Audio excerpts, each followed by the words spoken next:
जय माता रानी दोस्तों, मैं सीमा आप सभी का स्वागत करती हूँ आपके अपने चैनल राधा कृष्ण ऑफिशियल में। उम्मीद करती हूँ आप लोग बहुत अच्छे होंगे। तो ये बताने के लिए कमेंट बॉक्स में जय माता दी जरूर लिखिएगा। तो ये दोस्तों, आज हम इस वीडियो में जानेंगे कि साल 2024 में खरमास कब से शुरू हो रहा है, कब समाप्त हो रहा है। खरमास के दौरान हमें किन किन बातों का ध्यान रखना चाहिए ताकि हमारे द्वारा कोई भी गलती ना हो, और खरमास के दौरान हमें कौन कौन से कार्य हैं जो भूल से भी नहीं करनी चाहिए, और कौन कौन से कार्य हैं जो हमें खरमास के दौरान करनी चाहिए, और सुहागिन महिलाओं को किन किन बातों का ध्यान रखना चाहिए ताकि उनके द्वारा कोई भी गलती ना हो। तो इसी प्रकार के बहुत सारी महत्वपूर्ण बातें आज हम इस वीडियो में जानेंगे। तो आप लोग वीडियो के लास्ट तक बने रहिएगा, आप लोगों को खरमास से संबंधित संपूर्ण जानकारी मिलेगी। तो चलिए वीडियो को शुरू करते हैं और जान लेते हैं सभी महत्वपूर्ण बातें। अब चलिए जान लेते हैं कि खरमास के दौरान हमें कौन कौन से कार्य है जो भूल से भी नहीं करने चाहिए। तो बता दूं कि खरमास के दौरान हमें गृह प्रवेश, अन्नप्राशन, किसी भी प्रकार का बड़ा आयोजन हमें नहीं करनी चाहिए, किसी भी प्रकार का शुभ और मांगलिक कार्य नहीं करनी चाहिए। मान लीजिए खरमास के दौरान ना ही हमें वाहन खरीदना चाहिए, चाहे वो 4 व्हीलर हो या बाइक हो, फ्रिज हो, कूलर हो, मतलब ये सब चीजें हमें नहीं करनी चाहिए। बड़ा जो चीज होता है ना वो हमें नहीं खरीदनी चाहिए। आप लोग खरमास से पहले खरीद लीजिए, नहीं तो आप लोग खरमास के बाद में खरीदिएगा, ठीक है। और बता दूं कि खरमास के दौरान झाड़ू नहीं खरीदना चाहिए, इस बात का ध्यान रखिएगा, जो कि शुभ नहीं होता है। ये सब कार्य जो हम करते हैं ना, इस सब का परिणाम हमें अच्छा शुभ देखने को नहीं मिलता है। और सुहागिन महिलाओं को बता दूं कि देखिए खरमास के दौरान आप लोग सुहाग की सामान मत खरीदिएगा। अगर आपको किसी को देना भी है ना तो आप पहले ही खरीद करके उसको दे दीजिए, नहीं तो आप लोग रुक सकती है तो आप लोग खरमास के बाद में खरीद लीजिएगा। अगर जरूरत उतना आवश्यक ना पड़े तो आप लोग मत खरीदिएगा, और किसी को देना है तो वो तो आप खरीद सकते हैं मजबूरी में, लेकिन खुद के यूज के लिए आप लोग खरमास में श्रृंगार का सामान मत खरीदिएगा, ठीक है। और बता दूं कि जो ही पहले का जो कूड़ा राखी है ना श्रृंगार का सामान, जैसे चूड़ी हो गया, बिंदी, सिंदूर, कुछ भी खरीद करके आप सुहाग की सामान रखिए तो उसको आप लोग खरमास से पहले ही उसको यूज कर लीजिएगा। चूड़ी है तो दो दो हाथ में डाल लीजिए, सिंदूर रखी है तो उसमें से आप अपने मांग में एक दिन भी छुआ लीजिएगा तो उसको आप खरमास भर लगा सकती हैं। बाकी आप लोग खरमास में कोई भी सुहाग का सामान आप लोग मत निकालिएगा, इस बात का ध्यान रखिएगा। किसी को देना है तो आप लोग दे सकते हैं। आप मान लीजिए कि खरमास के दौरान तो हम किसी भी तीर्थ स्थान पर जाते ही हैं, क्योंकि खरमास के दौरान तो जाया जाता है, तो जाएंगे तो वहां से आप लोग श्रृंगार का सामान खरीद लीजिएगा, लेकिन उसको यूज मत कीजिएगा, इस बात का ध्यान रखिएगा। खरमास के दौरान चाहे वो लड़का लड़की देखना हो या कोई भी कार्य, इसी प्रकार का कोई भी शुभ कार्य करनी है तो ऐसा कार्य आप लोग मत कीजिएगा। और बता दूं कि खरमास के दौरान अगर आप खुद के रूम में रह रही हैं तब तो सबसे अच्छा है, नहीं तो अगर आप रेंट के रूम में रह रही हैं ना तो खरमास के दौरान आपको रूम चेंज नहीं करनी चाहिए, जो कि ये सब शुभ नहीं होता है। आपको चेंज करनी है तो आप लोग पहले कर लीजिए, नहीं तो आप लोग बाद में कीजिएगा। अब मान लीजिए कि उतना इमरजेंसी है, रूम वाला नहीं मान रहा है कि नहीं तुम्हें चेंज करना ही है, तो अगर आप लोगों को वो पहले से परेशान कर रहा है तो आप लोग पहले से रूम वगैरह देख लीजिए और उस रूम में ले जा करके अपना वस्त्र, थोड़ा सा अनाज ले जा करके उस घर में रख दीजिए। इसके बाद आप लोग खरमास में जा सकती हैं। बाकी ऐसे डायरेक्ट आप लोग खरमास में मतलब घर चेंज मत कीजिएगा। अगर जरूरत ना हो तो कोशिश करें कि ना करें, लेकिन एक एक जो रूम मालिक होता है ना वो बहुत ही बदमाश होता है, तो अगर वैसा है तो उस स्थिति में आप लोग रूम चेंज कीजिएगा, लेकिन पहले खरमास के पहले आप लोग उसमें वस्त्र, थोड़ा सा अनाज रख दीजिएगा, ठीक है।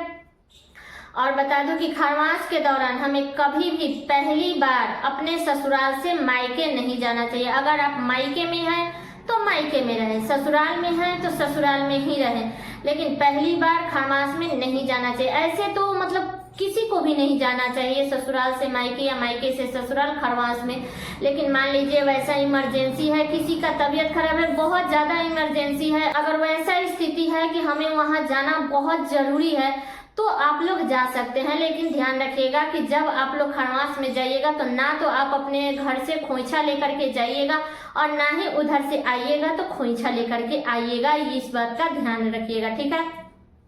तो ये बातें क्लियर हो गई। अगली बातें है कि कभी भी हमें खरमास के दौरान बाल नहीं कटवाना चाहिए। सुहागिन महिलाओं के लिए बता रही हूँ कि बाल नहीं कटवाना चाहिए, इस बात का आप लोग ध्यान रखिएगा। तो अगली चीज है कि देखिए खरमास के दौरान हमें कभी भी नया व्रत नहीं उठाना चाहिए, क्योंकि बहुत सारे लोग हैं जो नया व्रत उठाते हैं। तो देखिए हमारे में नहीं उठाया जाता है खरमास के दौरान नया व्रत। बाकी आप अपने घर का नियम देख लीजिएगा, जो ही साप्ताहिक व्रत है, जो हम व्रत करते आ रहे हैं वो व्रत हम करेंगे, लेकिन नया व्रत हमें खरमास के दौरान नहीं उठाना चाहिए और न ही खरमास में हमें उद्यापन करना चाहिए। बाकी आप अपने घर का नियम देख लीजिएगा, क्योंकि बहुत सारे घरों में है जो खरमास के दौरान व्रत भी उठाते हैं, व्रत का उद्यापन भी करते हैं। तो आप अपने घर का नियम देख लीजिएगा कि आपके घर में कैसे होता है, वैसा ही आप लोग कर लीजिएगा, ठीक है। तो ये बातें क्लियर हो गई। और बता दूं कि खरमास के दौरान हमें कभी भी बड़ा आयोजन नहीं करने चाहिए। जैसे पूजा पाठ में हो गया कि कितने लोग हैं जो रुद्राभिषेक कराते हैं, सत्यनारायण भगवान की कथा कहलवाते हैं, या कई प्रकार के पूजा पाठ होती है। तो इस प्रकार का बड़ा आयोजन हमें खरमास के दौरान नहीं करनी चाहिए। अब चलिए जान लेते हैं कि खरमास के दौरान हमें कौन कौन से कार्य करने चाहिए। तो देखिए खरमास के दौरान आप लोग स्वेटर, कंबल, ऊनी वस्त्र आप लोग खरीद सकते हैं, ठीक है। बता दूं कि खरमास के दौरान हम सभी देवी देवता की पूजा कर सकते हैं।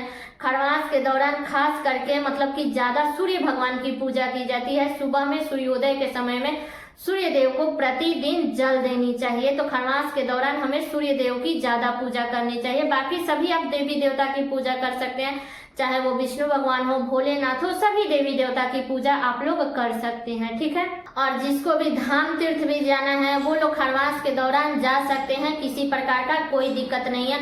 बस हमें खरमास के दौरान कोई भी नया कार्य नहीं करनी चाहिए। अब मान लीजिए कि खरमास के दौरान किसी के बच्चे का बर्थडे पड़ गया, तो आप लोग अगर बचता है तो बचाइएगा, नहीं तो उस स्थिति में बच्चे के लिए आप लोग कपड़ा खरीद सकते हैं, नहीं तो पहले ही खरीद ले और उसको हाथ लगवा दीजिएगा, तो उसका मतलब कि नियम मिट जाएगा। इसके बाद में आप लोग अगर आपके बच्चे का बर्थडे खरमास में पड़ रहा है तो आप लोग उसके लिए कपड़ा पहले खरीद ले और पहले ही उसके हाथ में लगा दीजिएगा। इसके बाद उसको बर्थडे के दिन पहनाइएगा। तो बचता है तो बचाइएगा, नहीं तो अगर मजबूरी में क्या करेंगे, तब तो खरीदना ही पड़ेगा, तो खरीद सकते हैं, ठीक है। और बता दूं कि खरमास के दौरान जो भी जरूरतमंद चीजें हैं, जैसे राशन का सामान हो गया या ऊनी वस्त्र हो गया, तो इस प्रकार का सामान आप लोग खरीद सकते हैं, किसी प्रकार का कोई दिक्कत नहीं है। लेकिन बता दूं कि खरमास के दौरान अपने ऐशो आराम की चीजें हमें नहीं खरीदनी चाहिए, चाहे वो घर गाड़ी हो, मकान हो, फ्रिज हो, कूलर हो, मतलब कि कोई भी अपने ऐशो आरामों की चीज हमें नहीं खरीदनी है। इस बात का ध्यान रखिएगा, ठीक है। तो सारी बातें क्लियर हो गई। अब चलिए जान लेते हैं कि खरमास कब से शुरू हो रहा है और कब समाप्त हो रहा है। तो बता दूं कि खरमास शुरू होगा 15 दिसंबर से और खरमास समाप्त होगा 14 जनवरी को, जिस दिन हम लोग खिचड़ी मनाते हैं, मकर संक्रांति का व्रत मनाते हैं, कितने लोग गंगा जी में स्नान करने के लिए जाते हैं। तो ये सब कार्य हम 14 जनवरी को करेंगे। तो पूरी 1 महीना का खरमास है, ठीक है। तो सारी बातें क्लियर हो गई। उम्मीद करती हूँ कि आप लोगों के लिए वीडियो बहुत ही उपयोगी होगा। तो ये वीडियो मेरा यहीं तक का था। कैसा लगा ये वीडियो आप लोग कमेंट करके जरूर बताइएगा। चैनल पे नए आए हैं तो सब्सक्राइब कर लीजिएगा, बेल आइकन को प्रेस कर दीजिएगा, जिससे मेरे वीडियो का नए नोटिफिकेशन आप सभी के पास में सबसे पहले पहुंचे। और वीडियो को लाइक कर दीजिएगा, क्योंकि आपके एक लाइक से मुझे बहुत ही मोटिवेशन मिलता है। इसलिए वीडियो को लाइक कर दीजिएगा और वीडियो को शेयर कर दीजिएगा, ताकि हर किसी को खरमास से संबंधित संपूर्ण जानकारी प्राप्त हो सके। तो चलिए दोस्तों, मिलती हूँ अगले वीडियो में किसी नए वीडियो के साथ में। तब तक के लिए नमस्कार।